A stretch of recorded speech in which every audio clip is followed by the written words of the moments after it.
Hello and welcome to another breakout session. This is breakout session number 49, and we're going to call this one Fretboard Freedom today because we're going to put the theory aside a little bit and we're just going to look at shapes around the fretboard. But before I get started today, as usual, I want to say hi to all the Guitar League members out there, and I hope everything's going good. And if you haven't subscribed already to my channel, I would ask that you please subscribe to my channel. Hit the little bell. We'll tell you when there's new features coming up, and we got a lot of stuff on here. And also hit the like button, please, if you like it. And if you're not a Guitar League member and go to the Guitar League website and check it out. There might be a Guitar League in your town or close to your town, and you can check out a meeting there. The first meeting is always free. Go check it out. It's a bunch of great guitar people that you'll have great camaraderie with and enjoy it all. So check it out. Become a member of Guitar League. Okay, so go get your guitars now. I'll wait for you. Put this on pause and go get your guitars. Oh, you're back already. That was quick. Okay, so now you get guitars. So we're going to talk about some fun chords today, and we're not going to use the official names because, as you'll see as we go along, there's like 4 names for every chord. Okay, we're going to call some of these maybe by the artist that used to use that chord a lot, or a song that chord is prevalent in, stuff like that. So the first one we're going to do is the Jimi Hendrix chord. I think a lot of you already know this, but you take like a B7 shape on the guitar, and you move it up here to the 7th fret, and you add your pinky on the 8th fret B string, and that's an E7 sharp 9. That a lot, probably like in Purple Haze, that kind of stuff. So that's a Jimi Hendrix chord, and I'm putting the chord charts up. Hopefully they help so you can figure out how to play these. That's a movable chord. When it's in the E position on the 7th fret, you can hit all the strings because there are E's on either end of that. Okay, so you can hit it there. When you play it somewhere else, you got to just play the strings that your fingers are fretting. Okay, so there'll be the 4 strings in the middle. But it's a totally movable chord, and the root to the chord would be this finger right here. It's the 5th string. It would give you the root to that chord. Okay? So that's a Jimi Hendrix chord. That's a fun chord. You can use that in case of any dominant 7 chord. Okay? So then we got a chord we're going to call the Superstition chord. And that chord is a little different shape. I'm going to put it up there for you.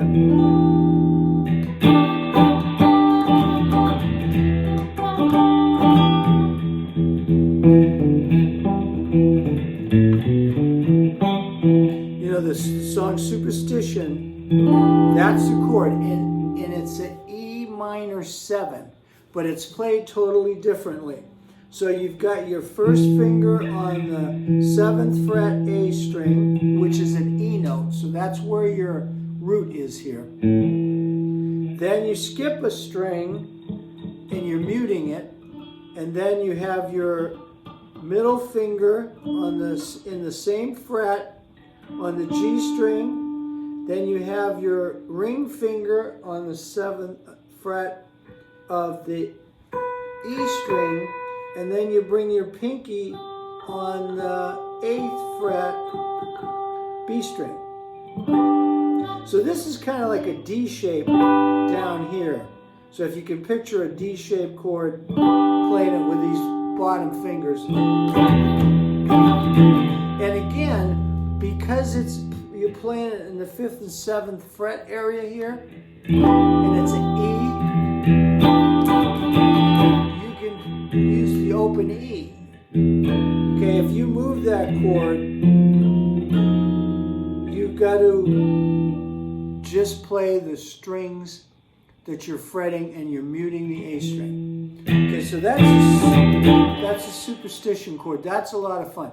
We've talked about the Stormy Monday chord a few times. So the Stormy Monday chord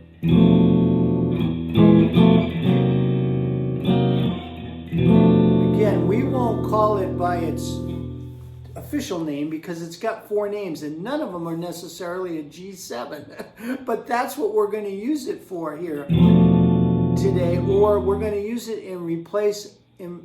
to replace any dominant 7 chord that we want. And I'll show you how we do that. So if you get the fingering on this, I've got other videos on this. Okay, so we got the index finger on the A string, 2nd fret. We're skipping a string. We've got the middle finger on the G string, 2nd fret. Then we've got the ring finger on the D string, 3rd fret, and the pinky on the 3rd fret B string. So it's like every other string and then every other string, that shape. And we use it to use over dominant 7 chords or 9 chords. But why this is like a G7 without a root. But the root is 1 fret ahead of your index finger. So I look at it like if you were playing a G chord, this is my root. I know that this chord is going to be 1 fret behind it and 1 string down. So if I was looking for an A, here's an A note, the same thing. A. So a G, a C, a D, a C, a G. So you can use that to replace any dominant 7 chord. Okay? The same exact fingering, I did a whole video on this called Diminishing Returns. You take that same shape and you drop it down 1 string. And now you have a diminished 7th chord. And it could be 4 different chords depending on what you think the root is, what finger you're calling the root. I'm going to call the root, right now I'm going to call it my middle finger. And the way you would use this is, let's say you were on the 4 chord in a key of G, so that would be C. We're playing a C9 and we're going back to the 1 chord, which is G. We play this little diminished 7 to the G. So we go. So what that is it's a D9, and then it's a C9, and it's a C sharp diminished 7. So it's a half a tone up from the C, and I'm going back to G. It's a beautiful turnaround to get from the 4 to the 1 chord. We've talked about this in the past. But so that's just shapes. And we're just looking at it in shapes and not necessarily the official name of the chord. Okay, so now there's another chord that I just kind of learned that is really interesting chord. Let's say we were barring a B minor. Let's go way back. Let's say we're playing an A minor chord, only we're playing it with our last 3 fingers. Now we're going to come up 2 frets, which would be a B minor. And now we're going to put our finger on the C note on the 3rd fret of the A string. And we're going to play this chord with just those 4 strings. But the root is this D note down here on the B string. That's where the root for this chord is going to be. It's going to be on the B string. So this is a D13. And this is totally movable. Like, that's a G13. This would be an A, you know, B, C. Anyway, it's totally movable. You're playing just the strings that you are fretting. And it's pretty easy to grab this chord, okay? And think about the root being on your middle finger. It's on the B string. Okay, so we're over a D, so it's going to be a D13. And so you can use this in place of any D9, D7, any of those kind of chords. That's what I want, where you use this chord, the shape and where you use it. And it really, if you got somebody else in the band playing a D7 or a D9 and you're comping on this chord, it gives it a whole different cool sound. The other interesting thing about this chord, if you lift your finger up to the top string now and mute that A string, that's a G major 7. And so I saw a connection right away. So I got a G major 7, and then I got a D13. A D would be like the 5th of G. So anywhere you play this combination, so this is a G13. This would be a D. This is a C major 7, G13. So you got the 5th of that key is right there. And again, it pretties things up, especially if you got a lot of guitar players playing big honking chords up there. You can make it sound a little more jazzy. One more shape that I want to give you before we go. You know, a regular C7 chord, that shape is movable, obviously, right? As long as you're just playing the strings you're fretting. Well, if you move that same shape down one string, now that's an F6. So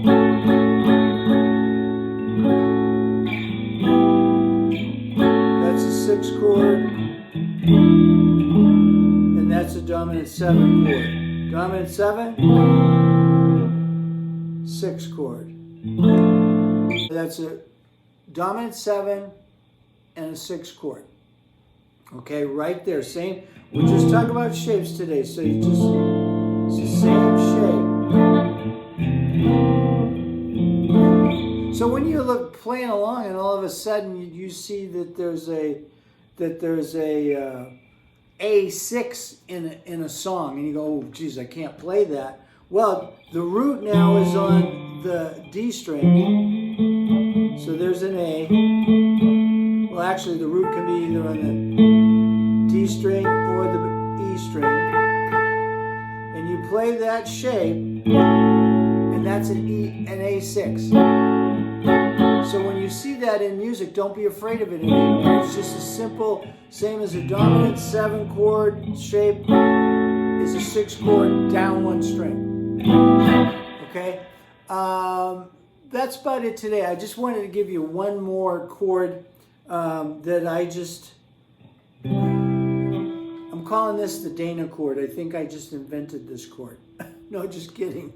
But if you want to play a lot of open strings, you know, if you're going for the open string sound, Here's a C chord that I think is pretty cool.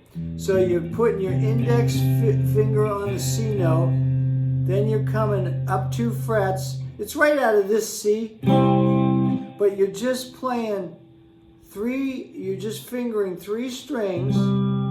Okay, so you got the 5th string, 2nd fret, 4th string, 5th fret, open, and then the 5th fret, B string, and open. That's a C chord. But it gives you a lot I like the open. If you're going for open string ringing, like in this E7, you know, when you're playing a dominant 7 up in the E area, you can let everything ring because those are E's and you're playing an E. And in this case, every note, every string is in C. It's a 1, 3, 5. You know, the 1, the 3, and the 5 are all right here. So that's the Dana chord. See if you can use that a lot. It's an open C, but it's just a little teeny bit of a different sound here to me. It's kind of cool. So I think that's about it today. I just wanted you to learn about shapes and artist names and song names for those shapes, and then where you can use them. Okay, over what chords, and it's usually over a dominant 7 chord. So I hope this helps. Give it a try. And if you're trying to play Superstition, he's tuned down a half a tone, so you got to be in E flat to do that, play along with the music. So we hope to see you in the next video. Don't forget to subscribe, and be safe out there.